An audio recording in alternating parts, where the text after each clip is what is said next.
Hi, so I'm back. Sorry for the long wait. I know it's been a long time since the last video. I'm going to talk today briefly about the subject we all love to hate, and that is practicing, right? Who doesn't love to practice? Well, the truth is, I actually kind of love practicing. I love seeing how something, progresses and grows, and to see, basically see progress over time. I don't like cramming. I don't like learning things the day before the concert. Um, and I guess the other aspect of it is that working with shuffle and having to present, sometimes over 30 pieces in one menu has taught me the virtue of really learning how to practice, how to maximize the time that I do have, and how to sustain such a long list of repertoire. So I'm going to try to make this brief. Obviously, there are many different ways that one can practice. There is no just one right way to do it. I'm just going to share with you what I think works for me, and you can take it or leave it or make your own concoction of the ideas that you hear. So I'm going to start with the basic idea that I think that there are basically for me two kinds of practicing. There's targeted practicing, which is when you're practicing a piece and there's a wrong note, then you target practice, you fix that note. Simple, right? The other kind is, I call it constructive or sort of layered practicing, and that is when we build layers of the piece one after the other. So for example, the way I like to work is the first thing that I do is put fingerings in. Then I like to work technically on the piece to make sure that I'm using my hands correctly and that I'm sort of avoiding injury. Just do basic technical analysis of the piece. The next stage is doing a structural analysis of the piece, and I'll go into more detail later on. And then emotional understanding of the piece, what the piece is trying to communicate and how I'm connecting to it.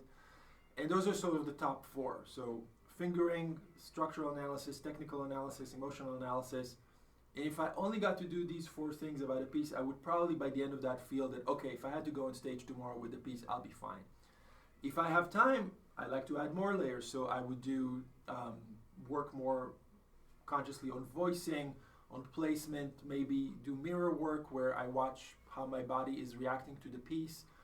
I love taping myself. I think that's, let me rephrase that. I hate listening to myself, but I love taping because it really shows me where the weaknesses are. So you get the picture. I find that kind of practicing, the layered practicing, is much more helpful to me personally. The targeted practicing, where I'm just fixing things that are wrong, just feels kind of empty most of the time. And okay, I fixed that note, but what am I doing here? What am I trying to say with the piece? Yeah, that's basically it. So let me just make some. I wanted to show you this. So this is not a very good example, but I like working from these charts, and basically what I do is that on one column I put the name of the piece, and then I basically start putting check marks for things that I've done. So if I'm working on sections on the piece, or if let's say I did the first layer, I just put fingerings on piece number one, but for the second one I'm already in the structural analysis stage. I just keep track of what I'm doing, and you see like little check marks. And especially when you have a large amount of repertoire that you're trying to cover, I find it really helpful to have that chart. And when you start the practice, you look, well, what did I do yesterday? I did fingering. Okay, let's move on to structure, or let's move on to technique, or let's move on to putting pedal marks. But that sort of systematic system where you go back to what you've done and you build on it, I find that really helpful. And it also helps me to relax in the process and know that I'm just making small steps towards the goal of learning the piece. Yeah, I have some notes, so let me look at my notes here.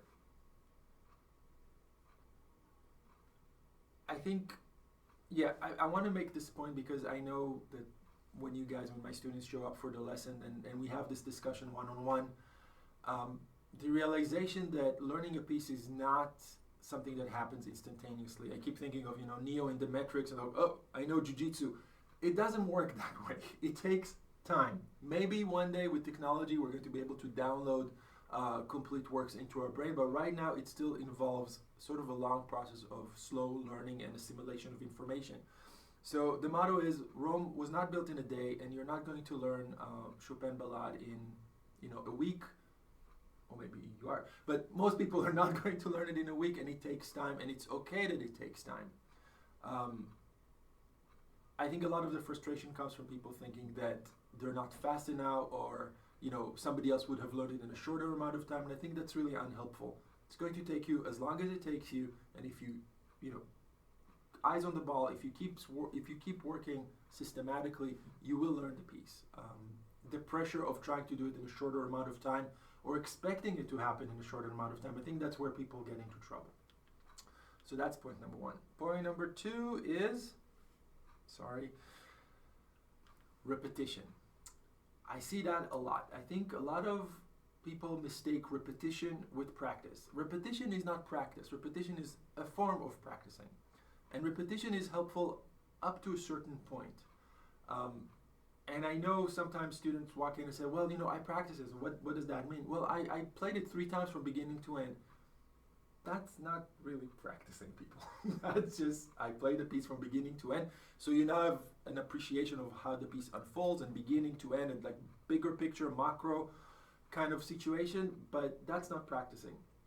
The other aspect of it is that if you're just repeating large sections over and over, even lines, if you just repeat lines 15 to 20 times, but your mind is not active in the process, what you're basically doing is just repeating mistakes, and you're repeating a certain pattern that you may or may not like. So what I like to say is, yes, repetition is definitely a part of practice, and you need to repeat sections, especially as you're learning them. And I love that aspect of, repeating and seeing it improve. But you also need to know that at a certain point, you have to stop the sheer repetition. You have to add something to it. And that's where the layered model, I think, is very helpful, because the first time you repeat the line, you're just, thinking about the pedal. The second time you're playing the line, you're thinking about the voicing. The third time you repeat the line, you think about the dynamics. The fourth, you think about what you're trying to communicate. And I can keep on going. I think that's what's amazing about music. It's multidimensional, and we can keep finding other aspects, other dimensions to the same phrase. That is helpful practicing. You're repeating the same phrase, but with different lenses, through different viewpoints. Be flexible. I think the be flexible for me means that, especially when you're doing the targeted kind of practice, when something is, a passage is not working well, you're not happy with it, sometimes the solution is not where you think it is. So sometimes the pedal will solve a technical issue, sometimes the voicing will solve a structural issue. So the fact that you have all of these tools at your disposal mean that you can be flexible in your practicing and say, you know what, the technical work wasn't working here, let me try a structural idea, maybe moving the phrase to a different point, maybe trying a different tempo, maybe playing it in different styles. So just not getting rigid with, I'm just going to play the notes until I get them right. I think that's a really slippery slope. Like, don't go there. It's not going to solve the problem, and definitely under pressure, it's not going to solve the problem. You need something concrete, constructive to do in order to solve the issue. So stay flexible in your thinking, and maybe pull a different tool to see what it would do for the passage.